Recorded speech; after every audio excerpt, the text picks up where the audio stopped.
Hi, friend. Today's encore episode with Dr. Joel Fuhrman may be one of the most important we've ever aired. But first, this episode is brought to you by Grand Teton Ancient Grains. Grand Teton Ancient Grains makes it easy to get more nutrition from the foods you already love. Their ancient grains, flours, and pastas are grown and milled on their family farm without pesticides, herbicides, or glyphosate. From einkorn and emmer to millet and rye, their products are packed with flavor and nutrition. And their stone-milled pasta, you'll taste the difference in the very first bite. I'm absolutely addicted to their pasta. Visit ancientgrains.com and discover why Ancient Grains are making a comeback. Free shipping when you fill a box. See the show notes for that information. My guest today is Dr. Joel Fuhrman, and this episode is an absolute standout for scientific information. We cover the foods and supplements that help prevent dementia, natural GLP-1 foods for weight control, and surprising ways to reduce your cancer risk, and what the science says about slowing the aging process and staying healthy into your 90s and beyond. This is an episode that you may want to share with someone you love. Okay, now here's Dr. Joel Fuhrman. I'm Lauren Bernick, helping you make the rest of your life the best of your life. Welcome to Age Like a Badass Mother. You have likely heard of today's guest, Joel Fuhrman, MD, because he is a 7-time New York Times bestselling author and internationally recognized expert on nutrition and natural healing. He is a board-certified family physician who specializes in preventing and reversing disease through nutritional methods. But I wanted to have him on the podcast because of his dedication, literally and figuratively. In Dr. Fuhrman's 2020 book, Eat for Life, this is the dedication. Quote, "This book is dedicated to all the people suffering with serious medical issues who were never informed that they could recover their health with nutritional excellence. The lack of information has denied them their inalienable rights." End quote. I wish that my doctor had the knowledge, the know-how, and the guts to help me reverse my heart disease when I was diagnosed. I so admire his dedication to our health. Dr. Fuhrman is the president of the Nutritional Research Foundation and on the faculty of Northern Arizona University Health Sciences Division. He coined the term Nutritarian to describe a nutrient-dense style of eating designed to prevent cancer, slow aging, and extend lifespan. Hell yeah! In his medical practice and through his books and television specials, he continues to bring this life-saving message to hundreds of thousands of people around the world. Dr. Fuhrman also operates the Eat to Live retreat in San Diego. At this residential facility, people from around the world come to stay for 1 to 3 months to recover from conditions ranging from cardiovascular disease to autoimmune disease, food addiction, and more. They also gain skills and knowledge to make these changes permanent for when they leave the retreat. I have put a link in the show notes for Dr. Fuhrman's upcoming November detox. Please welcome a man with a big, beautiful heart and a desire to help people live long and healthy lives, Dr. Joel Fuhrman. Welcome. Well, thank you, Lauren. That was so nice of you. It's the truth. I really admire your dedication to the message, just to letting people know that this is an option that, quite frankly, nobody let me know when I was sick. So I appreciate that. I had to seek it out on my own. Would have been nice if a doctor told me. Well, I'm very passionate about this message. I know. And, I feel like you grew up a little bit differently than a lot of people because it seems like your dad was a pretty healthy eater. Is that correct? Well, he wasn't at first. He was actually overweight and sickly. And then he started reading natural hygiene literature, particularly Herbert Shelton's books, and changed his diet and brought all that literature into the house and encouraged us to change our diet when I was a kid. So my father was not a healthy eater. He was an overweight, very unhealthy eater. And then because he got so sick, he changed his diet and improved his health. That's amazing. So were you kind of vegetarian growing up or just fruits and vegetables, like, a lot more fruits and vegetables than most people and less processed food? A lot more fruits and vegetables than most people. Maybe we had animal products a few times a week or something, or less. And it was a gradual shift to more like what I recommend today, but a gradual shift, not quite what I recommend. How old were you when he started making those changes? Probably around 12 years old. Oh, wow. Were you resistant to that? Actually, yes. I first thought he was crazy. I said, "Dad, how could this be right and everybody else in the world be wrong? It just doesn't seem logical that everybody is wrong except for this small group of people coming out of Texas. How could this small group of people have such a different view of everything? But over the years, I realized it made logical and scientific sense. Wow. That's So much of what I teach today is advocated by some of these early pioneers from that wrote books in the 19. that's incredible. Yeah. Um, I also know when you were growing up, you were an ice skater. I hope you're not sick of talking about this because it is so fascinating. I mean, I've seen your videos online. You and your sister were like champions, right? In the national pairs competition in the No, 70s. we were second place in 1973 in the United Incredible. States. But the number one team quit. So we were ranked number one in the country in 1974, but I didn't get to the national championships because I got hurt and I hurt Oh, my heel and I couldn't compete. So even though we ranked one in the country, we didn't, and I was on, on crutches for a year or something. So, wow. Was that like you and your sister's idea or your mom? How did you guys start skating? well, we started skating from an ice skating rink close to our house, and we started taking lessons. And my father used to, he had a chain of shoe stores, and he used to bring shoes up to the Catskill Mountains. And we started taking lessons from a Swiss pro up there, and we just like snowballed. We just kind of liked it and kept doing it. Were you at Kutcher's? Which hotel in the Catskills? We used to go up there. Yes, but I was mostly at Grossinger's because that's where Grossinger's. Kurt Pulver was the Swiss skating pro at Grossinger's, and we'd go up there on weekends. So my father would bring shoes up there and sell shoes to all the people. And then we'd take skating lessons there and skate there mostly when I was a kid. Isn't that I never told incredible? them. That's not many people know that. That's so fun. I mean, we used to go to Kutcher's up in the Catskills when I was a kid, Really? and n- I hesitate. Like ended up doing stand up comedy when I was in my 30s and 40s, and it was because of also the Catskill Mountains. Isn't that Yeah. phenomenal? Because I used to go up there and I'd be like, is this a job?" Like I'd see like Buddy Hackett and Robert Klein. I was like, Right. this is a job for people. That sounds pretty good. Interesting. That's fine because Um, I've stolen some jokes from some of the things I saw up there too when I was a kid. I've stolen some of those jokes. who did you see? What comics Oh, do you remember? well, the guy who ran that was the jokester there. They had a full-time comedian on staff who'd like run events and joke around the whole time. I don't remember him. I don't remember the name right now, but Oh my gosh. So yeah, that's so funny. Yeah. So if anybody watched Mrs. Maisel, then they have kind of an idea of what actually went on there because it was pretty true. Did you watch that? I did. Yeah. You did. So do you still skate at all? Not really. I haven't skated in the last few years. I do, I did, I don't know, maybe, three times in 5 years, something like Hmm. that. But I do Yeah. snow ski. I go down moguls and steeps and powders, and I snow ski a lot because I enjoy that a lot. It takes a lot of strength. It's you You have probably you have to be fit and in good shape to be able to snow ski in your 70s and not get hurt. Not to just ski. wow. Anybody can snow ski. It's skiing the double blacks and the bumps and the steeps and the take a lot of strength and quickness. So I work out Mhm. so I can stay in shape because I love doing that stuff. That's great. Yeah. And Yeah. not everybody can ski, by the way. I've careened down a mountain, not so much as skied it, but so that's how old are you? Are you 71 or 70? How old are you? I'm 70. 70. And what do you love about being 70? I don't know. I love that I love my life. I love being physically active and doing stuff, and I'm passionate about what I do. But I'm not excited about being 70, except the fact that I can still do all the things I love to play singles tennis and to work out hard and to climb mountains and to surf and to ski and to travel and to, I like to be physically active and fit, but I don't like being 70. I'd rather be 60 I love or it. 50. Or 50, like a Yeah. youngster.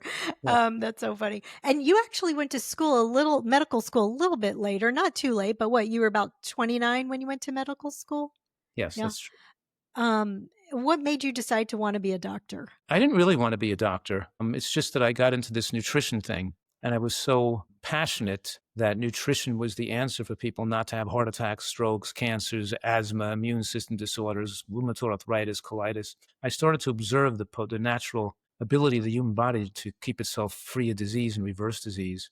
And I thought that would be exciting to do that as a career. So I started taking but I had graduated college when I was still a figure skater. So I hadn't taken any of the pre-med requirements at all. So I had to go back. A matter of fact, I was out of college probably 4 or 5 years, and then I met my wife, Lisa, through my sister, who's like 5 years younger than me. So my wife's 5 years younger than me too. So I met my wife, Lisa, as a friend.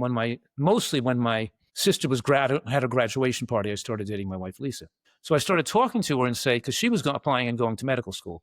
And I said, well, what are you going to medical school for? Because, they just give people drugs for what are lifestyle and dietary related illnesses. It's just bogus, and nobody really gets any better anyway. They just take drugs and still die. So she said, well, if you're so passionate about that, why don't you go to medical school and make things and change things and make it different? So I said, well, I don't really I started to think about that and start to go back and take a course or two, but I realized I'm just so overwhelmed that I didn't take any of those courses in college. So it's too late for me. I'm too old by now to do that. And then, so by dating Lisa and starting to, get to know each other, and I learned that they were like, I could do it. I could just, it gave me the motivation and the knowledge to say, okay, I'm going to quit my family business. I'm going to let my father retire and sell the business. And there's an avenue where I could go back to the postgraduate pre-med program at Columbia, and I could consolidate and get all these courses that I missed in a short period of time. And it's not going to take me years to go to college over again. So I kind of learned about, and then I decided to do that, exactly that. Okay, I'm doing it. I would just drop everything, give up the shoe business and start and go back to take the pre-medical requirements at the age of 27 or something. That's And then I incredible. went to medical school at age 29. That's great. Yeah. And that's not really old. I mean, my husband went to law school at like 48. Oh, really? And yeah, I remember he's like, well, I'm going to be like 52 when I graduate. And I'm like, well, you're going to be 52 anyway. You might as well have a law degree. Yeah, yeah. You know, Well, it's all it's, when you're considering like 7 years of like, 2 year of undergraduate, waiting a year to get in to see if you got into the school, 4 years of medical school, 3 years of residency. We don't sleep at night. And then, so it's a big sacrifice of your life, but it was obviously the best decision I ever made, because it's given me I've been blessed with the opportunity to be useful to so many people. So I'm really lucky with having that yeah, opportunity. we're all lucky that you did that too. Yeah. So you coined the phrase nutritarian. I think we touched on it a bit in your intro, but can you really kind of explain a little bit about what a nutritarian diet is? Yeah, it's a diet that's high in where the foods are picked because they're nutrient rich and have the scientific studies that show they fight cancer and lengthen human lifespan. So it's a dietary portfolio that's constructed to maximize human lifespan. So I Right. always say your health is dependent on the nutrient density of your cells, how many nutrients are in your cells, and the wide diversity of nutrients, the full complement of nutrients in the cells as well, as well as the cells not having toxins or chemicals or poisons in them as well. But of course, the nutritarian, and you know that the nutritarian is choosing their foods wisely. So another word for nutritarian would be a health nut. It just means we're eating healthfully, right? We're eating Yeah. as healthy as we know how, as we can. And we're not throwing junk food in our mouth, using food as recreation. But that said, we can take these healthy foods like vegetables and fruits and beans and onions and mushrooms and berries. We can take these healthy foods and design gourmet and innovative recipes to make them taste fantastic. But we're utilizing the proper ingredients to make things taste fantastic, not self-destructive ingredients to make things taste better. And Right. then your And you taste buds actually, adapt and you like eating this way. And all yeah. the people that have become, you could say, strict nutritarians and recovered their health and maintain an ideal weight and eat so healthfully, they all say they love eating this way more than their old diet even. Once they've Yes. learned the techniques, learned the recipes, and then given enough time for their taste buds to change, Yeah, their taste preference. absolutely. I agree, and I'm one of those people who always said like, "All you can rip the brie out of my cold dead hands. I'll never give up dairy." And Mhm. here I am, and I love eating this way. But you mentioned some of the things that you eat on a nutritarian diet. You have a famous little saying. You call them G bombs. Can you tell us again what those stand for? Sure. BOMBS, GBOMBS, stands for greens, beans, onions, mushrooms, berries, and seeds. And those 6 foods are actually picked because they have the most scientific documentation to slow aging and fight off cancer. And you've put together a dietary portfolio that includes all those foods. And that's not all we're eating. We're just being cognizant to include those in our diet. But we're trying to eat mushrooms every day and trying to eat flax seeds or chia seeds every day and trying to eat different types of mushrooms in our diet each day. So and the four types of green vegetables we eat each day, right? There's cruciferous vegetables and there's non-cruciferous, and they're both green, right? The cruciferous family is the broccoli, cabbage, Brussels sprout family, that has the IT that are probably the most powerful anti-cancer element in the diet. And we want to eat those both cooked and uncooked. So that's two types. Cruciferous vegetables, both cooked and uncooked. So for lunch today, I had arugula on my salad. And the arugula is a cruciferous vegetable. Then there's non-cruciferous vegetables, right? Like zucchini and okra and string beans and asparagus and artichokes. And I have those cooked and non-cooked as well. The non-cooked might be the lettuce I put on the salad. I had lettuce and cucumber today, and I had some peas in the salad. And then I'm going to have some cooked green vegetables at dinner, like cooked asparagus or cooked string beans or cooked zucchini with dinner. So I actually have four different types of green vegetables a day, but I'm also having, of course, beans, at least for maybe a bean soup, maybe a bean, or maybe a bean burger at night. So I'll have cooked beans with a diet. And I'll also be eating, maybe my breakfast oats or my breakfast amaranth has some ground flax seeds or chia seeds in it with the berries and the persimmon I put in there for breakfast. And so in other words, we're also trying to pay attention to eating a certain amount of seeds and nuts a day, at least 1.5 ounces of seeds and nuts, a half an ounce with each meal minimum. I probably eat more like 3 ounces a day, but at least at least 1.5 ounces. And out of that 1.5 ounces of seeds and nuts eaten, we're striving for half of that, or close to half, to coming from flax seeds, chia seeds, hemp seeds, and walnuts and pumpkin seeds. These nuts and seeds that have a high omega-3 content, because the ALA gives you benefits. And then you have to make sure that you have an adequate EPA and DHA, that both your short chain omega-3 is adequate and your long chain omega-3 is adequate, which can be measured by a blood test to assure nutritional adequacy. Okay, I have a lot of questions about what you just said. We covered a lot. We covered a lot. Okay, first of all, let me just ask you, flax seeds, do they have to be ground up fresh for them to be effective? I heard that before. Like, do you have to grind them fresh as you eat them? No, they can be ground in advance, but once you grind them, you shouldn't leave them at room temperature. You can store them in your refrigerator or freezer. If you're storing them for a long period of time, put them in your freezer. Storing them for a short period of time, so either one, they come out of the freezer and they're fine. You can buy them ground in those vacuum sealed nitrogen packs, and you could open it up and just keep it in your freezer. Okay. That's actually what I do, but I was like, I've heard that that's not right. Okay, good. The G bombs, the greens, beans, onions, mushrooms, seeds. How much of that do we need to eat every day? Like, if I just have some onions sliced on my salad, is that okay? Or is it dose responsive? Like, the more onions I can get in, the better. Is it like that? Kind of, but there's a threshold effect. The threshold effect means that certainly you're going to get more improvement from passing the quarter cup level, but once you pass the half a cup, you're not going to see further improvements in health. So there's a certain threshold to a point. The only food group where there's no threshold are the green vegetables. There's numerous studies on green vegetables that show when people go from 1 cup to 2 cups to 3 cups to even 4 cups, they continue to see lifespan advantages. So there's not as much of an early threshold. You would think green vegetables are good, but I had my 2 cups of greens today. I had my cup of raw greens. I had my cup of cooked greens. That's enough. But probably it's not enough. Not if you want to maximize human lifespan, because the studies show that those in a higher intake have even longer lifespans, generally speaking. Okay.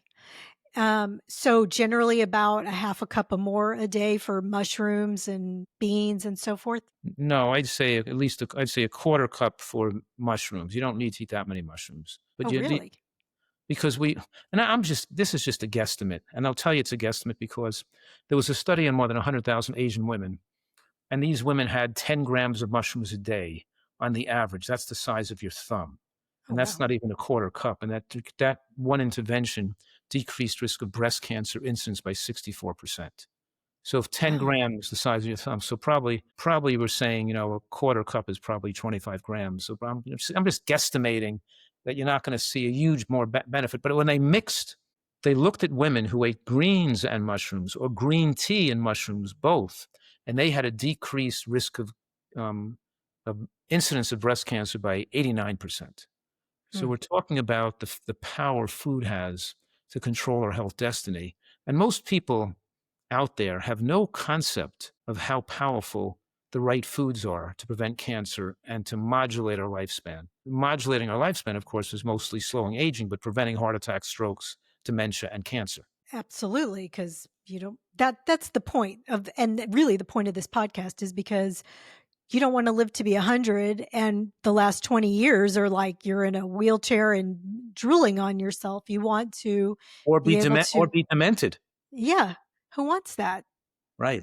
And there Yeah. are a lot of plant-based eaters who eat so healthfully and then wind up getting dementia or Parkinson's. They risk their brain health due to having DHA deficiencies because the ability to convert the short chain omega-3 from walnuts and flax seeds and green vegetables into the long chain fats the brain needs is very different from person to person and very genetically dependent. So some people may produce enough and other people may not. So we have to pay attention to that, particularly monitoring a blood test to see if supplementation is needed or how much supplementation is needed. So it's not whether you take once you get demented or when you're older. You got to have your lifetime exposure to be favorable, just like your lifetime exposure to salt has to be favorably low. And your lifetime exposure to meat has to be favorably low. We can't wait till we're older and make the switch and expect to maximize human lifespan. Yeah. One of the things that I really do appreciate about you is that you're data driven.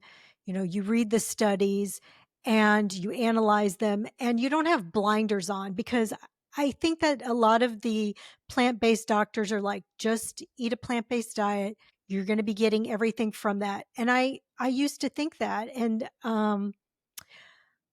I have come to find out, through my own blood test that, yeah, sometimes my hair was falling out and I was like, why is my hair falling out? And I wasn't eating So iodized it's so salt sad. and, I know it's so they look at it as a religion. I'm going through that mhm, now. It's like because I'm not bragging or anything. It's just that I'm a physician who's seen has have patient how much that tens or hundreds of thousands of patients that I've seen over the years, and I've been a physician for thousands of vegans and plant-based eaters until their elderly years, including the leaders of the American Natural Hygiene Society and leaders of vegan societies that come to me, and I've had a tremendous amount of experience. And these people want to bury that. And my experience is that many vegans develop neurologic deficits in later life, even though they still could have had good health if their brain function would have been better. And and it correlated with omega-3 index. And it's not my independent findings. This is corroborated by more than a dozen separate studies that show that a low omega-3 index is linked to cognitive impairment and brain shrinkage in later life. And there are mhm. some people using rat studies to argue and deny and all kinds of illogical arguments. They look at studies that show that high dose fish oil has some dangers and they say don't take any. They look at studies showing rats don't produce enough for their liver and they think we do. They give all these excuses but the reality is why take a risk? Or they'll reference this one study that comes to a conclusion that you could make enough on your own. And their basis that they're coming to is because rats make enough and because we don't see a higher risk of dementia in vegans as a whole than regular standard American diet eaters, which is it's a completely illogical argument. Because the cause of dementia in a standard American diet is antioxidant deficiencies and excess consumption of animal products and toxicity. In a vegan, the cause of dementia or Parkinson's, they're already getting a lot of antioxidants. Don't have a lot of atherosclerosis. They have good circulation of, they don't have narrowing of the blood vessels of the brain.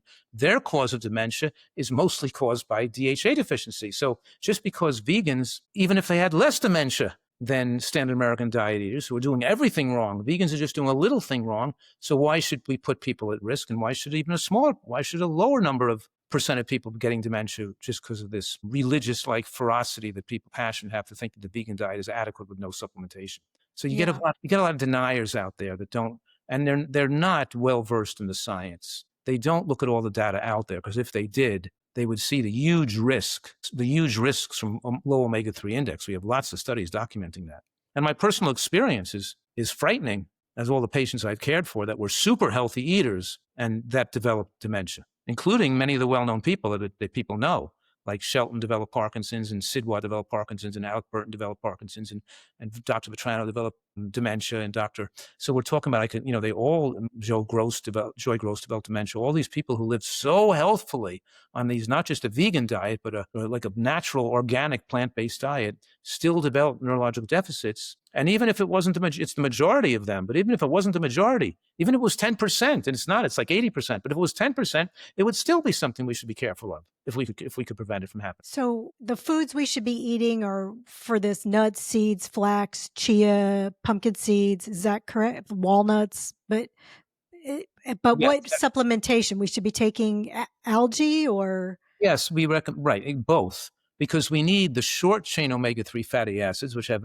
stabilizing effect on the heart. And Is there's that not for your gut? retrograde. What's that? From Is walnuts that, and flax seeds and chia seeds. The but ALA, that's for your gut, for short chain fatty acids, well, or for your heart? we're talking about shorter chain omega-3 fatty acids. Okay. The short chain fatty acids made in the gut by degrading resistant starch from beans are not the same thing. Those are Okay. different types of short chain fatty acids. Okay. So But go ahead. So we should these be are short chain eating.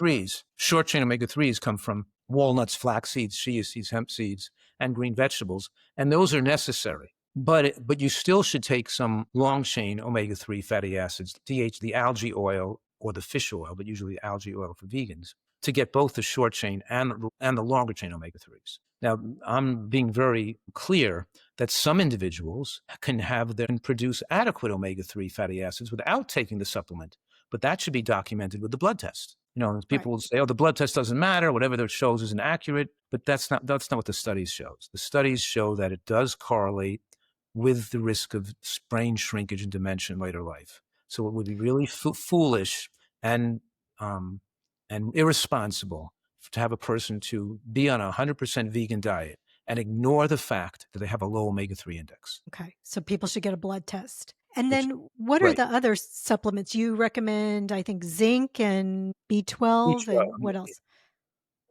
Well, zinc is present in plant foods. We don't absorb it as well as from animal products, and we reduce absorption of zinc as we age. And zinc supplementation has been shown to protect against prostate and breast cancer, and dramatically lower risk of developing pneumonia in later life. So I do Okay. recommend people take additional zinc over and above what's in the food if you're on a plant-based diet. We could say, well, Okay. why don't you just add some oysters or clams to your diet and get a little zinc from eating the seafood? And the answer to that is because those foods are strongly associated with Parkinson's disease and PDS, and Parkinson's dementia syndrome, and ALS, by the way, with all the dumping of garbage into the oceans and the agricultural runoff causing more algae bloom, which grows cyanobacteria and then produces more of a toxin called BMAA. So the coastal lake fish, and particularly shellfish and bivalves are mussels and oysters and mussels and scallops, are very high, dangerously high in BMAA because these toxins settle to the bottom and they're bottom feeders.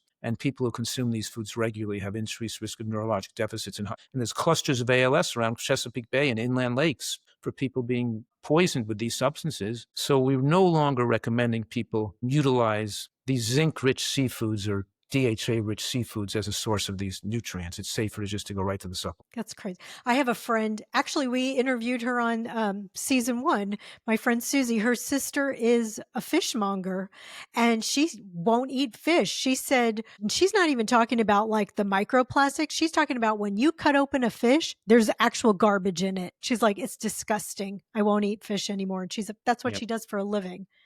Yeah, I completely, I used to have fish once in a while, but now not at all because, we used to think that sardines are pretty good because they're not a bigger fish, like a predatory fish, like a tuna or a shark or a swordfish that have all the mercury and lead in and PCBs because they're not predatory fish. They eat a lot of little fish, but they're little fish, but their digestive tract is full of microplastic particles. And you're eating plastic if you're eating those foods.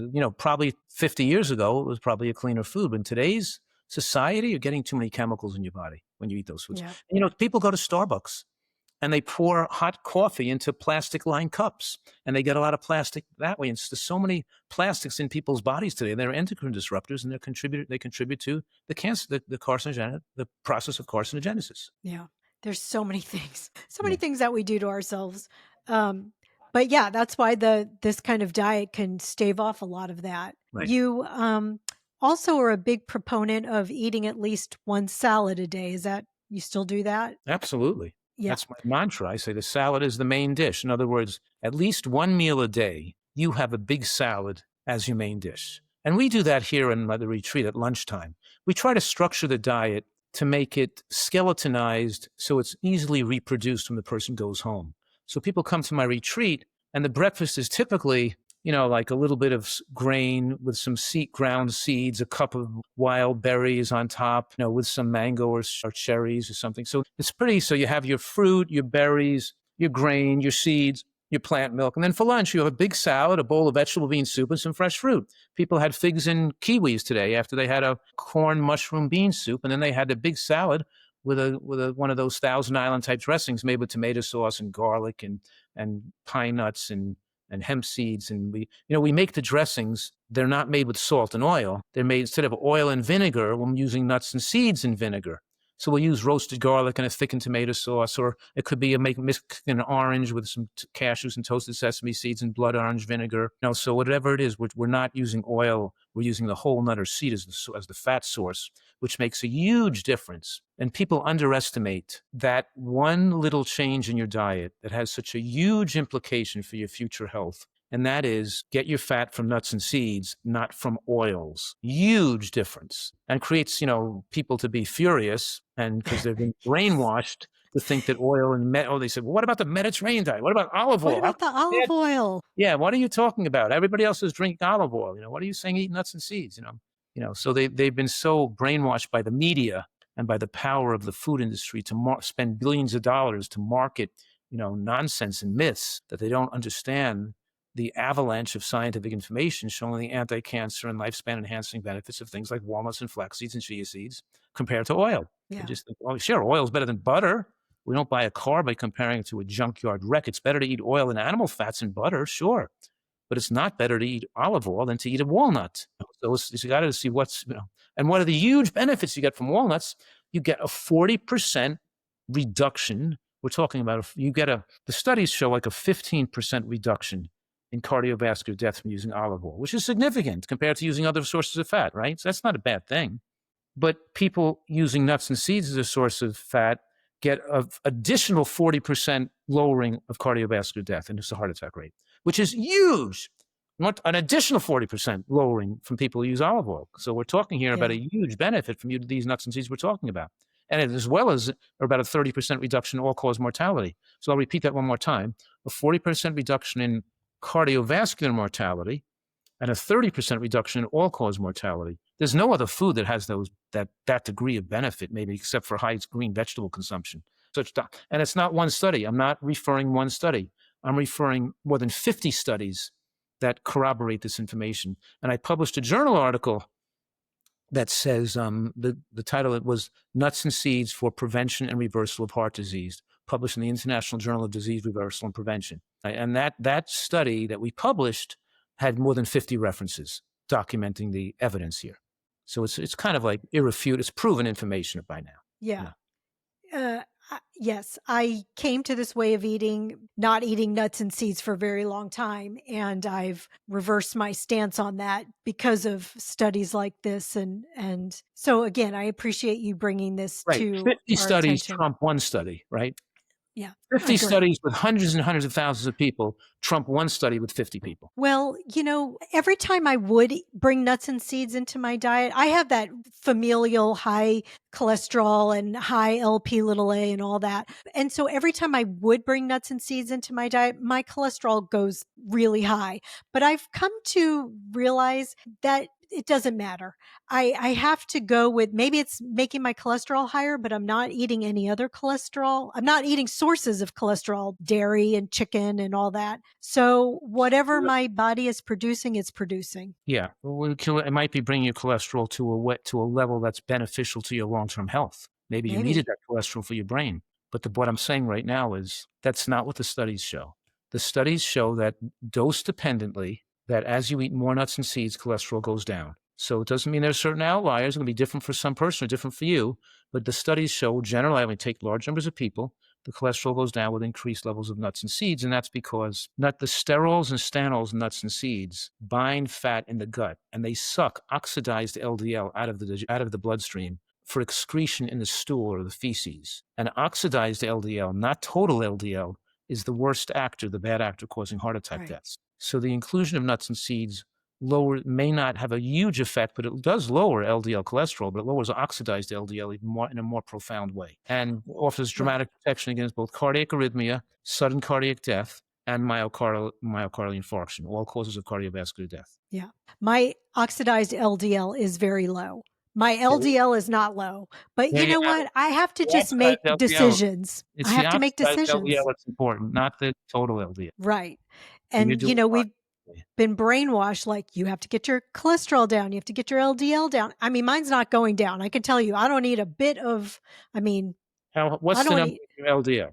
my LDL is, it just ranges. It's probably like 120, That's not high on a healthy gut. 140. The It's reason, not low. all right, but the reason why doctors want to lower that with a statin drug is because that's all the tools they have. And That's what they because have. people are eating so poorly that an LDL of 120 looks Or 140 unfavorable. maybe. Yeah. Yeah, so let's say 120 to 140 looks unfavorable in unhealthy eaters. But Right. in healthy eaters, an LDL of 120 to 140 with a favorable oxidized LDL has no risk factors, and lowering that with a statin is of no benefit. So you should just so don't worry about it. Yeah. That's where I've landed. It's based on fear, and it's the Yes. fear to have people take drugs for endpoints that doctors can measure. And most of the Right. time, people shouldn't be focused on these endpoints. They should be focused on eating right and losing weight because Right. it's the body fat that causes the high endpoint. In other words, the body fat causes the triglycerides to be high. The body fat causes the diabetes. The body fat causes the high cholesterol. The body fat, so it's getting the saturated fat out of your body by keeping your body fat percent low, not taking drugs to fix these parameters. That's why the medical profession has almost zero impact on lifespan. We're not living longer today than we lived 10 years ago, 20 years ago, 30 years ago, 50 years ago, 100 years ago.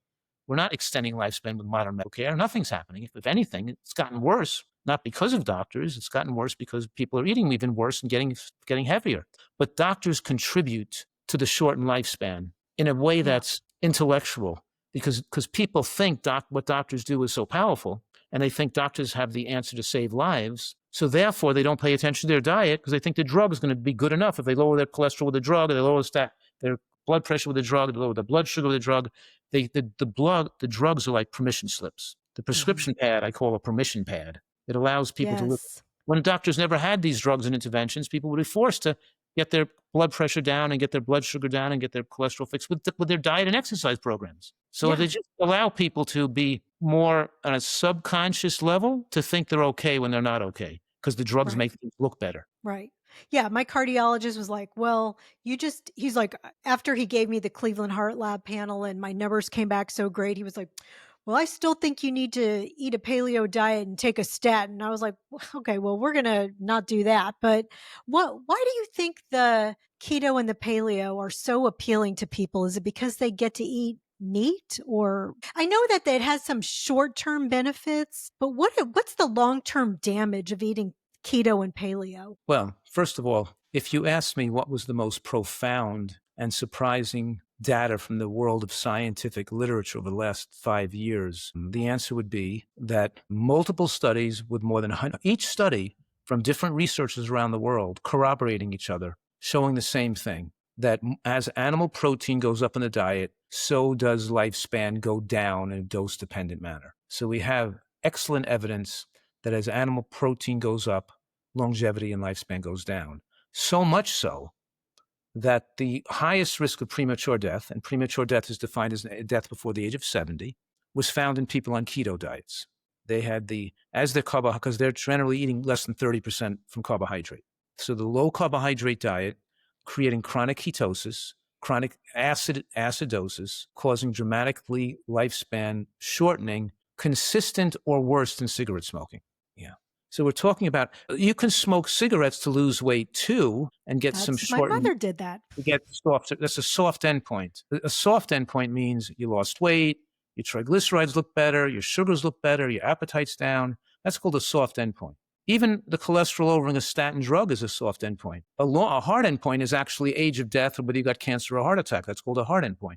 So we don't know if giving a statin drug to you or to a group of people just because the cholesterol goes down, does that translate into a longer life? Well, we have to follow people for 30 years and a large number of people for 30 years to see if they're living long, because maybe the statin drugs cause more cancers and the people have lower cholesterols. And that's going to balance any lifespan and have advantage from lowering the cholesterol. So we don't know for sure until the long-term studies corroborate the short-term study. When you have long-term studies that corroborate short-term studies, then something becomes more proven.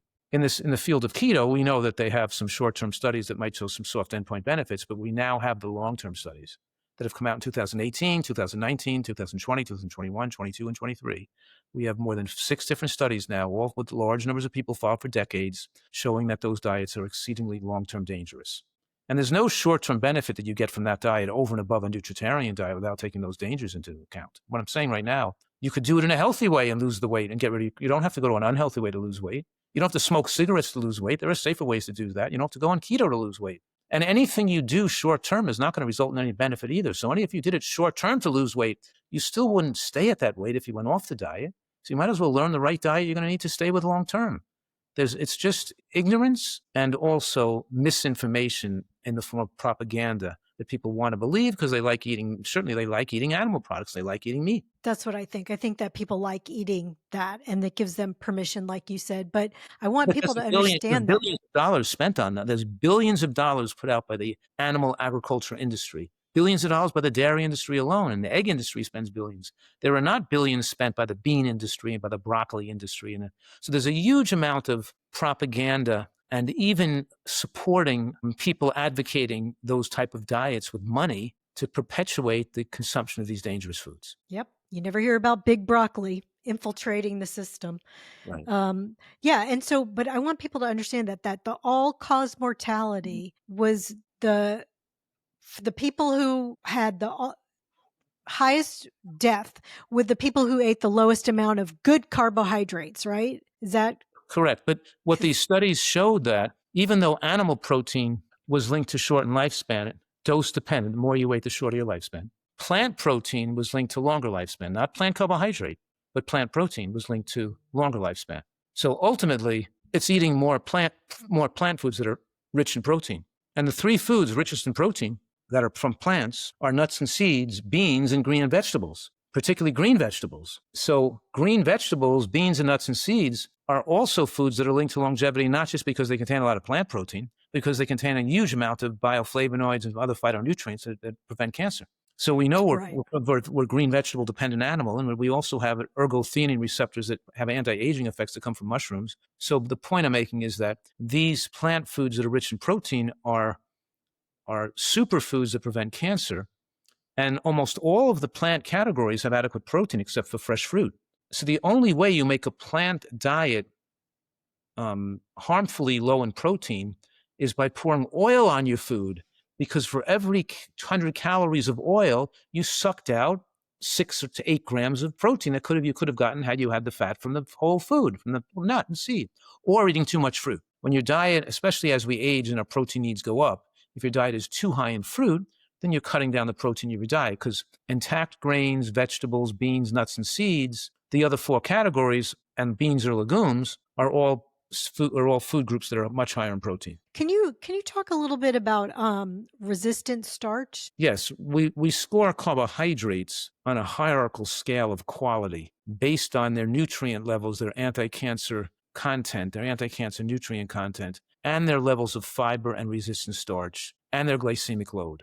Let me say that one more time. A carbohydrate could have a higher glycemic load, like white rice or white potato or white bread, or it could have a low glycemic load, like peas or beans are the lowest, right? They don't rate because they absorb so slowly into the body because they have so slow digestible their carbohydrates are so slowly digested that the glucose is broken down over hours instead of spiking sugar in your blood, like when you eat white rice, potato, or bread. So, but besides the fact that beans are high in protective anti-cancer nutrients like IP5 and inositol pentachous phosphate and other besides it being high in nutrients and very high in protein, they're also highest in resistant starch. And the resistant starch gets degraded by bacteria into the gut to these short-chain fatty acids that have an anti-inflammatory and an anti-aging effect, but also the butyrated, the short-chain fatty acid from the breakdown of beans, has an effect on the apostat in the hypothalamus in the brain that has you desire less calories. So that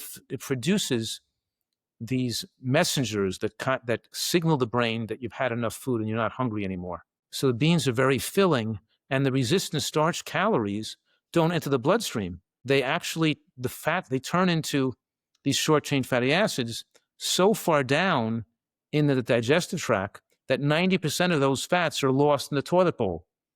So that all the That's so calories fascinating. don't even come into your body. So you feel like you ate all these calories. You're satiated in the brain, like you're perfectly comfortable and full, but eventually those calories never all come in.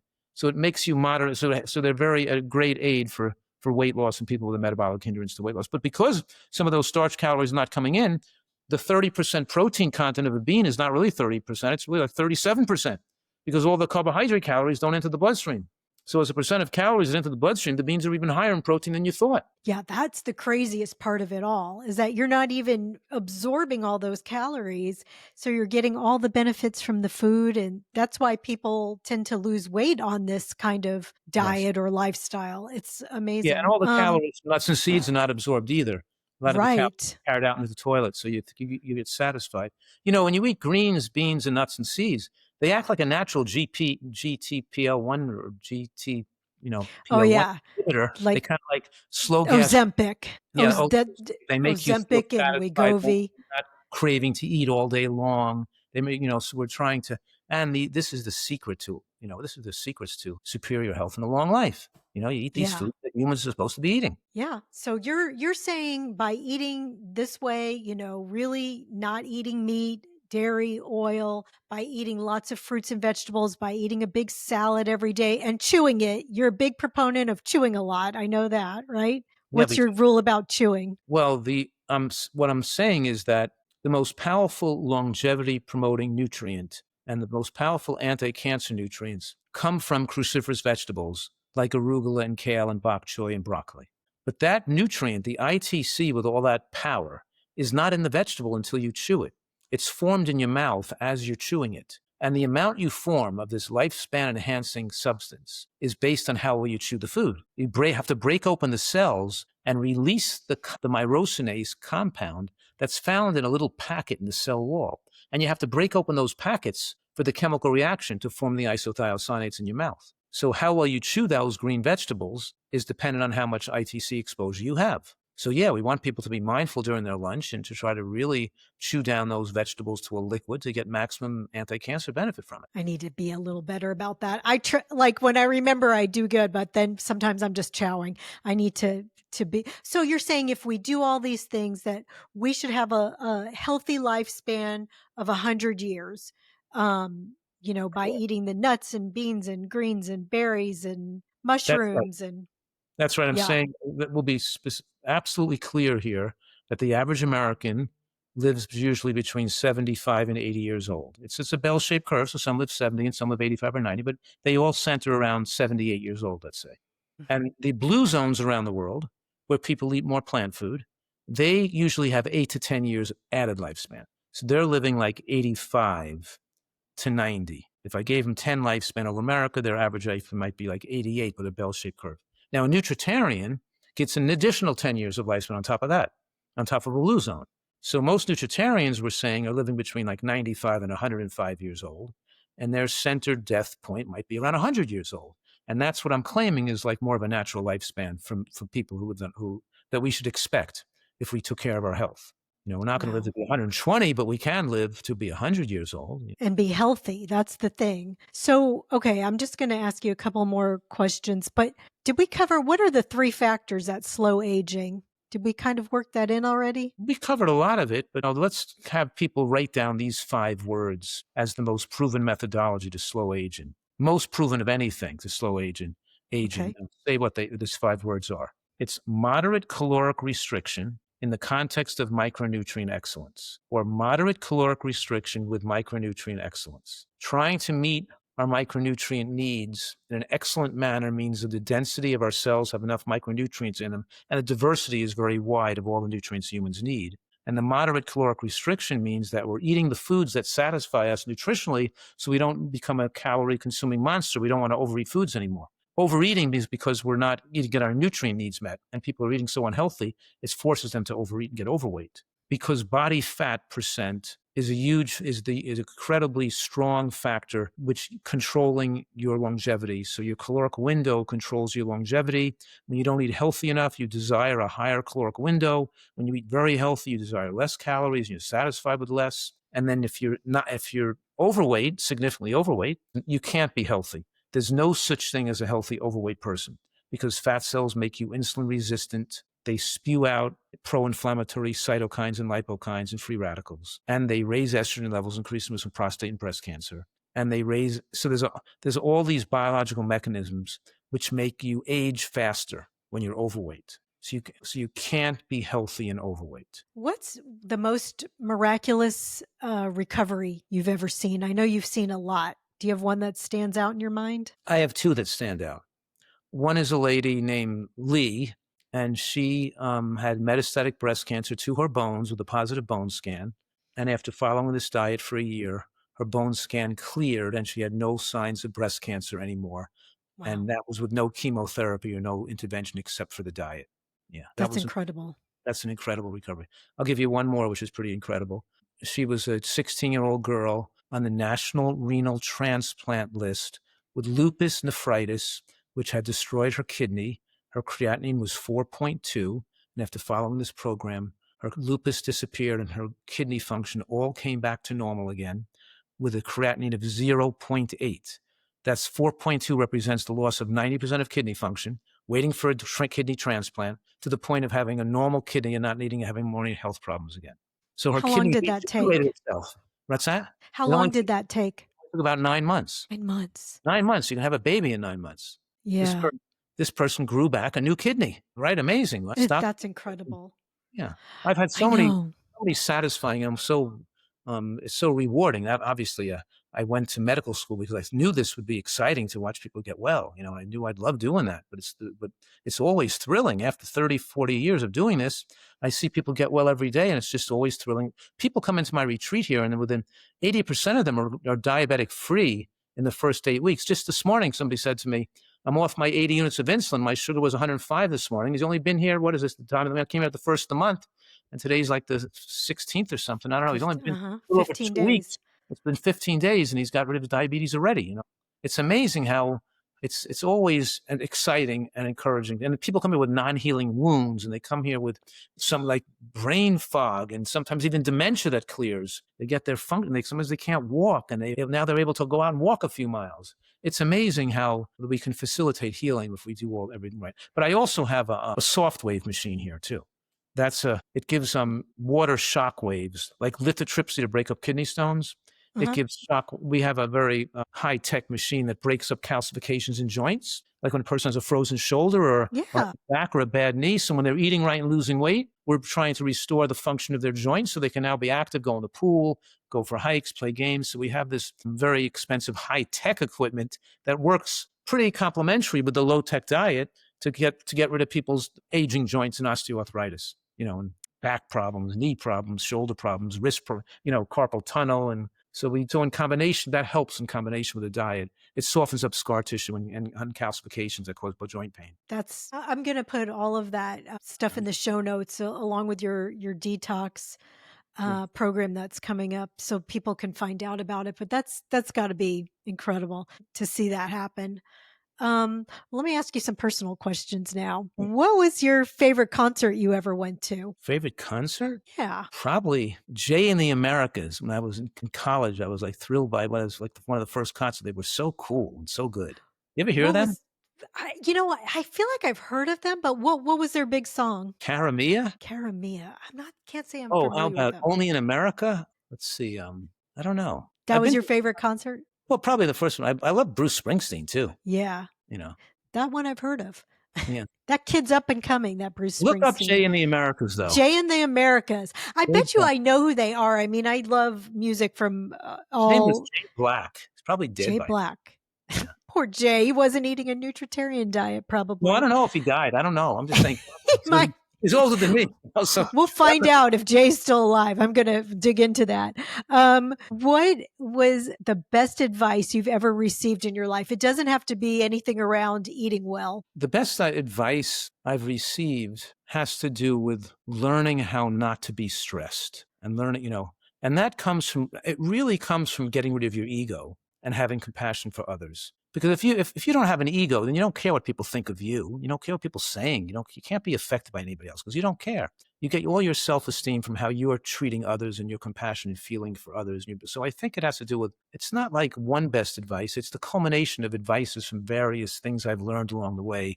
Maybe things I've learned when I was younger from aesthetic realism, or things I've learned from the Buddha philosophies, or things I use reading psychology books, and things I've learned from reading, so it's all the culmination of things of how to live a life at peace with yourself and not letting things bother you. And Oh, so I that's think good advice. and that has to do with realizing that, we don't have to feel like we're important, and we don't have to have other people make us feel important. We don't have to try to act important. It's all about our ability to care for the world outside ourselves and look for things to appreciate that are not us. And our own self-esteem is heightened by our ability to emote and care for things out in the outside world that has nothing to do with us, nothing to do with our own egos. Because we're all equally powerful. We're all equally special. And we all have the equal ability to care for the other outside world, and to care for people, and care for the aesthetic structure of the world, and to care for nature, and to care for beauty. So we all can appreciate the world around us equally. And it's not on our That's own beautiful. money and our own power and our own individual qualities. We all have the ability to like the world.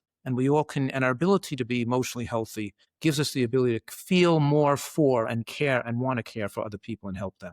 And that gives us a lot of personal pleasure, and which can hold consistent through our lives. As we lose our looks, or we lose whatever happens to you, you can be consistently at peace with yourself because you feel good about yourself from how you're seeing the outside world, and your ability to interact with people as every interaction being an opportunity to be useful to another person or have goodwill for them. And when you have that attitude, nothing can hurt you. Nobody can hurt you, and nobody can stress you out. That's really good advice. That's some of the best I've heard. It's very similar to what John Mackey, the founder of Whole Foods, said. Has that same philosophy. Very interesting. He's a good friend of mine. If I was thinking you must be good friends, because he gave a very kind of similar answer. We've never discussed this in detail, but that's funny. It's fun. He's also a beautiful soul. Same kind of, I could see how you two would be very good friends. Today's his birthday. Not on the day this is going to air, but the day that you and I are recording. Today is his birthday. Today is John's birthday. Yeah, really? Go wish him a happy birthday when we get off. I know that. What is, and I think your parents are still alive. What did you learn from watching your parents age? Are your parents still alive? My father passed away, but my mother's 96. Oh, I'm sorry. And she's still alive. What'd you learn from watching them age? Well, I don't forget, I've watched a lot of people age. That's true. No, you don't just, but you learn that as people live longer and are in good health, they have to pay attention to their agility and their balance, because they can still get more fragile with aging and fall down and hurt themselves easier. And we see that with elderly people. They've got to work on fitness and balance exercises and side-to-side movements, and living in a way that protects themselves against falls is very critically important as we're living a long time. Strength training and balance. Strength training, side-to-side movements, balance exercises, all those things are very important. Okay, and that's good. and not having things you could trip over around you either. Being aware that you're at a high trip risk as you get into your 90s. Yeah. Okay. Do you have a favorite health or beauty product? A water pick. Good. Yeah. What else? Is good. Do you still floss, or you just use the water pick? I floss, but use the water pick more regularly. That's a good one. What else? Yeah, more and using making compost to grow your own food, and using sprouters and making sprouts, and using I also buy this bacteria that you put in your dirt, so the compost decomposes faster. So I use these powders that you put on the dirt when you put your kitchen scraps and your weeds and your mulch into a big mix with some dirt or whatever you're putting in there. You throw this type of powder on top that makes it decompose into compost faster. The bacteria that helps it decompose, and that makes it heat up. And you have to check with a compost thermometer to check that the temperature goes down before you put the red wiggler worms on. to form the great soil that you use around your trees. And I dig holes around my trees, my fruit trees, like donut holes, and put the good soil around them. Yeah. So I make my own fertilizer. I make my own compost. But you need that powder to help the food scraps and the weeds decompose faster. The bacteria. Okay, that's a very strange health and beauty product, but I guess that does help you be beautiful from the inside out, to eat your vegetables with all those good nutrients. There's something beautiful about growing your own It food. is. Oh, And totally. It totally, just makes you so excited when you eat your when food you that grew, you've like, oh, grown. look at this beautiful peach from my own tree. You know what I mean? It's fascinating. It's wildly exciting. Right. Well, Dr. Fuhrman, I can't thank you enough. I've so enjoyed our conversation. You are absolutely just a beautiful person inside and out, and I appreciate your time and your knowledge. Thank you so much, and good luck to Thank you. you. Thank you, Dr. Fuhrman. Thanks for listening, friend. From my heart to yours, be well until we meet again.